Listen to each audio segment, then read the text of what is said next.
ఎన్నికలను నడిపించి దాన్ని ఆ యొక్క జమిలీ ఎన్నికలు అనే పదాన్ని పక్కకు పెట్టించారు. మహానుభావుడు మన బిఆర్ అంబేద్కర్ గారు దాన్ని పొందుపరిచినటువంటి ఘనత ఆయనకుంది. మరి అలాంటి ఒక రాజ్యాంగంలో మనకు అధికారాలు ఉన్నాయి.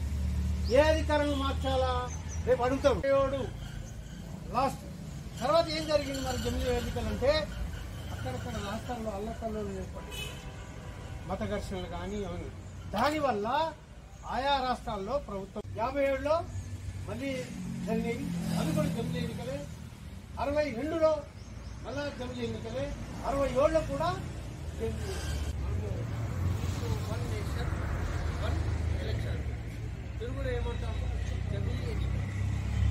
మండలు తిప్పుతున్నాడు దండగట్ట రామచంద్ర గారికి తెలియజేస్తూ అదేవిధంగా సకలైనటువంటి మల్లెపూల శ్రీనివాస్ గారు బంధింపబడి ఈ భారతమాత విలవెల్లాడిన దినాల నుంచి మనము స్వాతంత్ర స్వేచ్ఛ వాయి ఏమిటి ఇప్పుడు మన వన్ నేషన్ వన్ ఎలక్షన్.